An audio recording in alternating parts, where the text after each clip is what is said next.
You know, people often think they're making rational choices about their future. They assume they're acting in their best interests, preparing for the inevitable, ensuring their comfort and security. But let me tell you something.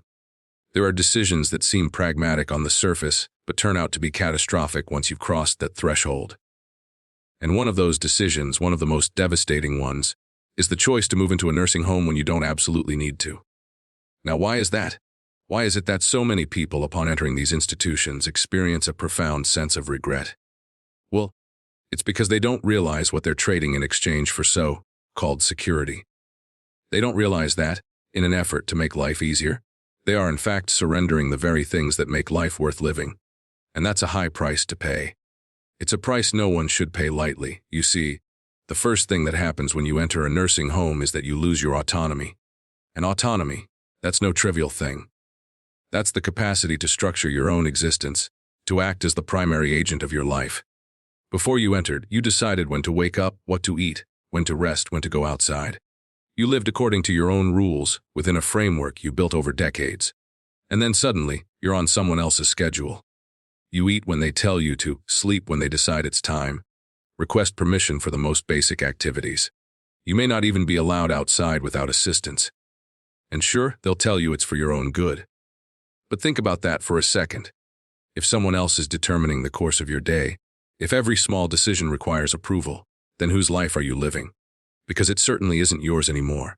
And then there's this, the slow, creeping realization that you are being forgotten. At first, your family visits often. They tell you they'll be there, they promise to come by. And in the beginning they do. But time's a way of pulling people apart. Responsibilities pile up, people get busy. The visits become less frequent. The phone calls shorter. And then one day you find yourself sitting alone, looking at the clock wondering when they'll come next, hoping they'll come next. And that's when it hits you.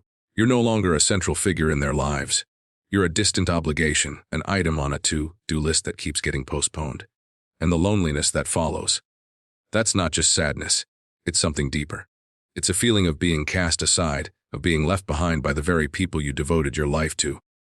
Now, some people might think, well, at least I won't have to worry about anything. No more responsibilities, and no more burdens. That's exactly the problem. People underestimate how much meaning is derived from responsibility. You spend your whole life building, creating, taking care of things, your home, your family, your work, your passions. And then one day all of it is stripped away. Meals are made for you. Cleaning is done for you. The little routines that gave your day structure, the small tasks that made you feel useful, they're gone. And without them, what's left? What's keeping you engaged? What's keeping you tethered to the world? And if the answer is, not much, then you have a real problem. Because when you remove the reasons to keep moving, to keep striving, you invite something far worse than boredom. You invite decay. And once that process starts, it's difficult to reverse. And that decline, it's faster than you think. Before you moved in, you were doing well. Maybe not at your peak, but you could still get around, still handle the necessities of life. But then something changes. You stop moving as much, you sit more. And the body, well, it adapts. But it adapts downward. The muscles you once relied on start to weaken. The stamina you had starts to fade. And suddenly, things that were once easy become difficult. A few months ago, you were walking freely. Now you need a cane. Then a walker. Then a wheelchair. And it doesn't stop there. The less you do for yourself, the more you rely on others. And the more you rely on others, the less capable you become. And before you know it, you're not the person who walked into that nursing home. You're someone else entirely, someone you never intended to be. But there's more. There's the loss of privacy, the loss of dignity. At home, you had your space. You had solitude when you wanted it. But in a nursing home, privacy is a luxury. Your room isn't truly yours. Staff come in and out. You may have a roommate you didn't choose.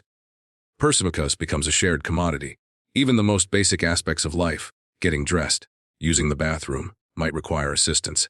And that's not easy to accept.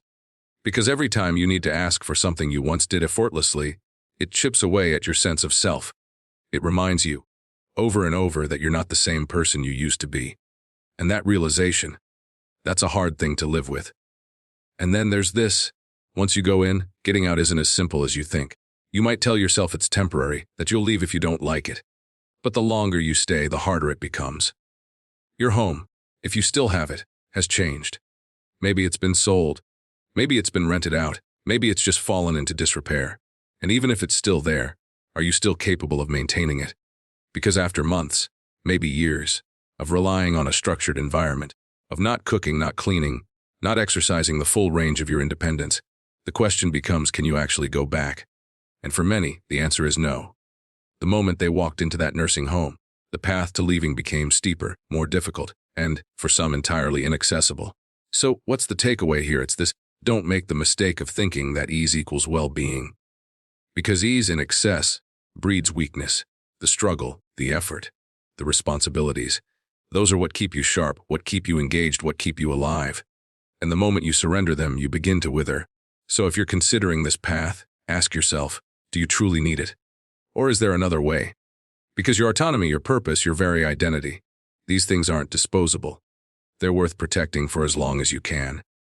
And once they're gone, well, getting them back might not be as simple as you think.